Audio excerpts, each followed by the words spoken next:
வணக்க நண்பர்களே, இந்த வீடியோவில் நம்ம என்ன செய்தி பார்க்க போகிறோம்னா, வடிவுக்கரசி பிறந்தநாள் கொண்டாட்டம், அம்மாவுக்கு அவ்வளவு மகிழ்ச்சி, போஸ் வெங்கட் வீட்டில் ஜாலிதான், இணையதளத்தில் வைரலாகும் செய்தி. வாங்க என்ன தகவல்னு பார்க்கலாம். முதன்முறையாக நம்ம சேனலை பார்க்குறீங்கன்னா சப்ஸ்கிரைப் பண்ணாதவங்களாம் சப்ஸ்கிரைப் பண்ணிக்கோங்க. பெல் பட்டன் சிம்பல் அமைக்கி நம்ம சேனலோட நோட்டிஃபிகேஷனை எனபிள் பண்ணிக்கோங்க. நாங்கள் போடுற வீடியோ எல்லாமே உங்களுக்கு உடனுக்குடனே வந்து சேரும். வாங்க என்ன தகவல்னு பார்க்கலாம். பாரதி ராஜா இயக்கிய சிவப்பு ரோஜாக்கள் திரைப்படத்தின் மூலம் திரையுலகில் அறிமுகமானாங்க வடிவுக்கரசி. கதாநாயகன் கேரக்டரில் ரோலில் வில்லியாக நடித்திருந்தும் அவங்க இப்போதும் சினிமாவில் தீவிரமாக இயங்கி வராங்க. அவரது 68வது பிறந்தநாள் கொண்டாட்டம் நேற்று நடிகர் போஸ் வெங்கட் வீட்டில் கோலாகலமாக கொண்டாடியது. பள்ளியில் ஆசிரியராக இருந்த வடிவுக்கரசி குடும்ப சூழ்நிலை காரணமாக அந்த வேலையை விடும்படி ஆகிவிட்டது. அதனையடுத்து பாரதி ராஜா இயக்கத்தில் கமலஹாசன் ஹீரோவாக சிவப்பு ரோஜாக்கள் திரைப்படத்தில் அறிமுகமானாங்க.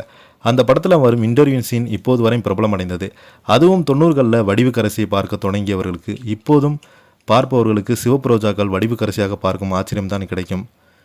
சிகப்பு ரோஜாக்களுக்கு பிறகு பாக்யராஜ் இயக்கத்தில் வெளியான கன்னி பருவத்திலே படத்தில் ஹீரோனியாக நடித்தாங்க. படம் மெகா பிளாக் பஸ்டர் ஆனது. தொடர்ந்து ஹீரோனியாக நடித்த அவங்களுக்கு ஒரு படத்தில் மார்க்கெட் தள்ளாட தொடங்கியது. உடனடியாக அவங்க திடீரென சோசியல் மீடியாவில் அவங்கள பற்றி தவறான விமர்சனங்கள் எழுந்தது. தொடர்ந்து பார்த்தீங்கன்னா அவங்க இறந்து போயிட்டாங்க, உடல்நலம் சரியில்லாமல் இருக்கிறாங்க, அவங்களுக்கு பட வாய்ப்புகள் இல்லாமல் மன வருத்தத்தில் இருக்கிறாங்க, தற்கொலை முடிவு எடுத்துக்கிட்டாங்கன்னு என்று தவறான செய்திகளை அவங்கள பரப்பிக்கிட்டே இருந்தாங்க வடிவுக்கரசி அவங்கள.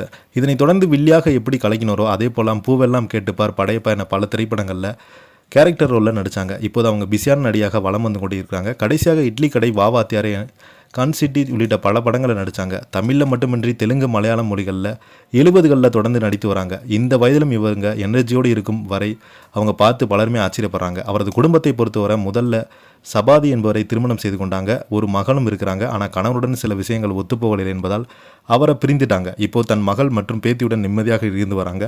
இந்த நிலையில் தான் அவங்களுடைய 68வது பிறந்தநாள் நேற்று கொண்டாடப்பட்டது. திரைத்துறை ரசிகர்கள் எல்லாமே அவங்களுக்கு வாழ்த்துக்கள் தெரிவித்திருந்தாங்க. அவரது பிறந்தநாள் கொண்டாட்டம் சீரியல் மற்றும் சினிமா நடிகரான போஸ் வெங்கட் அவர்கள் நடத்தினார். ஏற்பாடு செய்துவிட்டு வடிவுக்கரசி அங்கே இருப்பவங்க ஜாலியாக கலைத்து கொண்டு கேக் ஊட்டிவிட்டு பார்ப்பதற்கு நிறையாக இருந்தது. அதிலும் ஒருவர் தாடி மீசை தலைமுடியை அதிகம் வைத்திருந்ததை பார்த்து ஒழுங்காக விஜய் சேதுபதி மாதிரி இருந்திருக்கலாமே, இப்போ காட்டுவாசி மாதிரி என கலாய்க்க அங்கே இருப்பதை வெடித்து சிரித்தாங்க. இந்த வீடியோ போஸ் வெங்கட் தான் முகநூல் பக்கத்தில் பதிவிட்டிருக்கிறாங்க. சமீப காலமாக அவங்கள பற்றி வதந்திகளுக்கும் முற்றுப்புள்ளி வைத்திருக்கிறாங்க. இந்த செய்தியை பற்றி நீங்கள் என்ன கீழே உள்ள கமெண்ட் பாக்ஸில் மறக்காமல் பதிவிடுங்க.